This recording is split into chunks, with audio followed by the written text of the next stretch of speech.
Meeting and surpassing all audience expectations every day. El Rushbo here at the Limbaugh Institute for Advanced Conservative and Advanced Anti-Leftist Anti-Media Studies.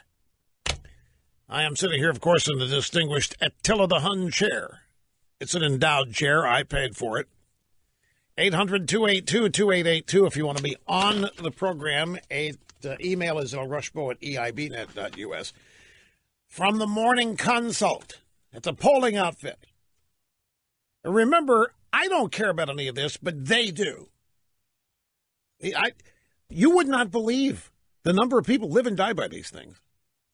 I remember I had dinner with Tim Russert and his wife, Maureen Orth, way back when I lived in New York.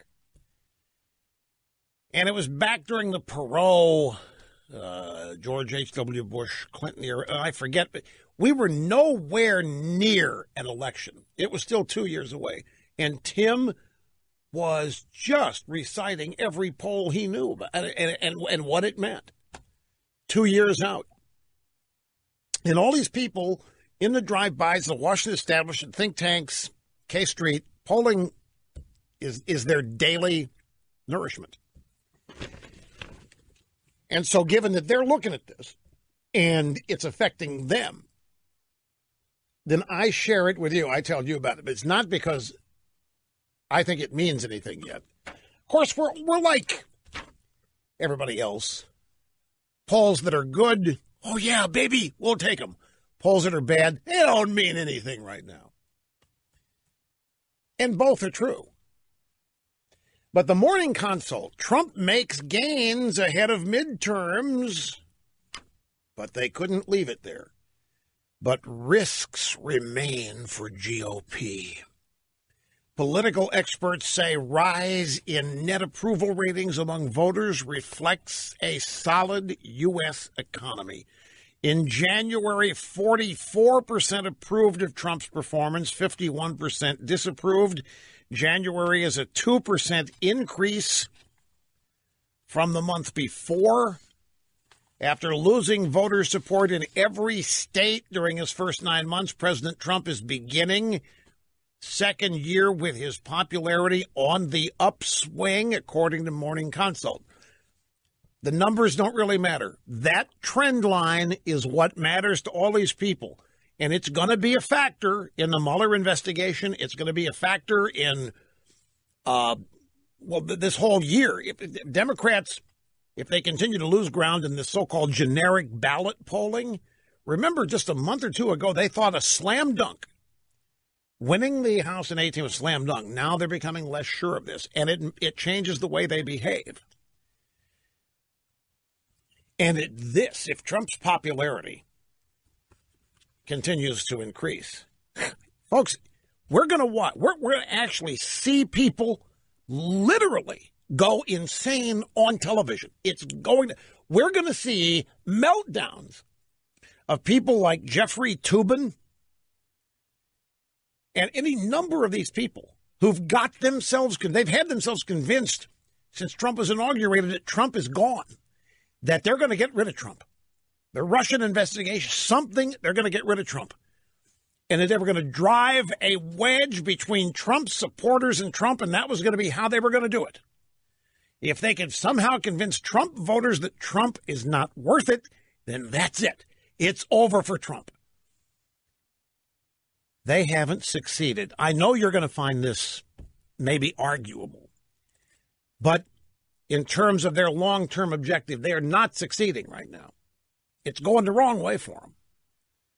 And public polling on the investigation is going the wrong way. And you have to remember, these people lie to themselves every day about things and how well they're doing and how robust the anti-Trump resistance is and how it's gaining ground, and it isn't. And you could tell these people when the tax cuts were passed, they knew because they had to lie to everybody. They said, your taxes aren't going to get cut. Everybody's taxes are going up. Well, as Morning Consult points out, much of Trump's increase in the polls is due to the economy and the tax plan And isn't it a shame there's not a single Democrat that voted for it? They can't claim any credit whatsoever. All they can do is lie to you and tell you it's phony and it's not sustainable and it won't last, and elect Democrats to soften the blow of when it all crashes. I wouldn't want to be them and have to come in. Even Schumer told you yesterday, Chuck you. He was in Louisville.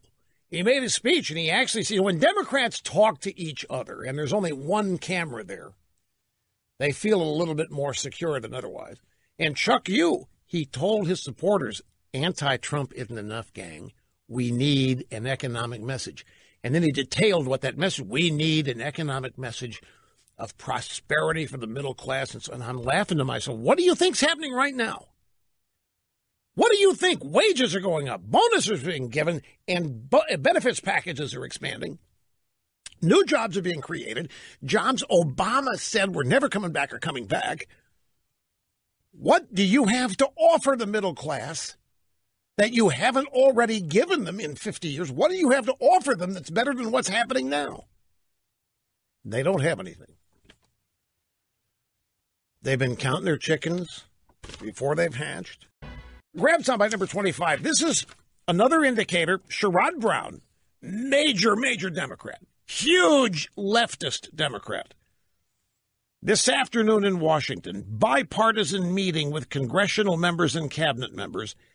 Sherrod Brown said this to Donald Trump. I very much appreciate the work that Ambassador Lighthizer has done generally and specifically on 232. And I want to talk for a moment about NAFTA. I sent the president the transition staff 3 days after the election, sent him a letter outlining what we could do together in trade. The president, thank you, sent back a nice handwritten note about that. I appreciate working together on everything from TPP to non-market economy status to 232 to the washing machine case, to all of those issues. And I asked, in the washing machine case is 3,000 jobs in a small town in Northwest Ohio, so that really matters to a lot of families. I'm hopeful we can do quick action on 232. Also, I will just conclude that we can work on NAFTA together. Now, you may want to rely on polls, but here you've got, Sherrod or Sherrod Brown, I'm not sure how I pronounce it, but he's a big liberal Democrat in Ohio, heaping praise on Trump for Trump's economic policies and plans. That is, you probably will not see this soundbite on CNN. Let me see where this come from. Well, I don't know what the source of this is. Maybe it was actually the meeting itself. I don't know what network it was, but I guarantee the drive-bys are not going to. This confirms every poll out there that Trump is gaining in popularity.